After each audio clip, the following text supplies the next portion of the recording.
தந்தையின் வேண்டும் இணக்கம், தாய்மொழி பற்றும் தாய் நாட்டு பற்றும் என்றும் நம் சிந்தனையில் மனக்கும். பேச்சு போட்டிக்கு நல்லதொரு அழைப்பு, போட்டிக்கு தரப்பட்டது நல்லதொரு தலைப்பு. என் பெயர் அனுமதி பத்மா. நான் 5ஆம் வகுப்பு படிக்கிறேன்.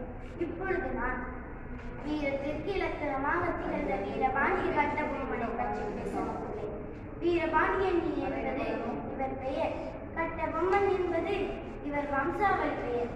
நாம் இதனை சேர்த்து வீரபாண்டிய கட்டபொம்மன் என்று அழைக்கிறோம். வீரபாண்டிய கட்டபொம்மன் 6 சகாப்தங்களுக்கு முன்பு ஆங்கிலேயரை துணிச்சலாக எதிர்த்து போராடியவர். பிரிட்டன் கிழக்கிந்திய ஆட்சியை ஏற்க மறுத்து சுதந்திர வெறியை அனைத்து பாளையக்காரர்கள் மனதிலும் விதைத்தனர். ஜாக்சன் துரை தமிழ்நாடு திருநெல்வேலி மாவட்டத்தின் தலைவராக இருந்தார். ஜாக்சன் துரையை எதிர்த்து வீரபாண்டிய கட்டபொம்மன் பேசிய வசனம் அனைவரின் மனதிலும் நீங்காய் இடம்பெற்றுள்ளது. திரை வரி வட்டி பானம் பொழிகிறது, பூமி விளைகிறது, உனக்கு ஏன் கொடுப்பது கிஸ்தி?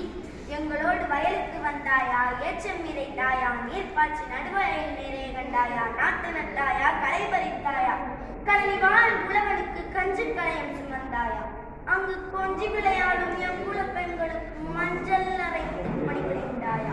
அல்லது நீ மாமனா மச்சானா? வானம் கெட்டவனே, எதற்கு கேட்கிறாய் தீரை? யாரை கேட்கிறாய் வரி? போரெடுத்து விற்கும் மேலே நாட்டு உழவர் கூட்டம் பரங்கியரின் உடலையும் போரடித்து தயிரை மெற்கதிர்களாக விட்டுவிடும் ஜாக்கிரதை. தமிழகத்தின் சிங்கம் என்று அழைக்கப்பட்டவர் வீரபாண்டிய கட்டபொம்மன். ஆங்கிலேயரின் சூழ்ச்சியால் 1799ஆம் ஆண்டு கயத்தாறு என்னும் இடத்தில் மரணத்தை கண்டு பயப்படாமல் வெண்சிரிப்போடு முத்தமிட்டு தூக்கு கயிற்றை ஏற்றுக்கொண்டார். வீரத்தை அகற்றிவிட்டோம் என்று ஆங்கிலேயர்கள் ஆணவம் கொண்டார்களே தவிர இதுவே அவர்களின் அழிவிற்கு அஸ்திவாரம் என்பதை பாவம் அவர்கள் அறியவில்லை. வீரமும் விவேகமும் மிக்க வீரபாண்டியன் பெயரை உச்சரிக்கும் பொழுது வீர உணர்வும் பெறலாம். இந்த வாய்ப்பை ஏற்படுத்தி தந்த அனைத்து நல்லுள்ளம்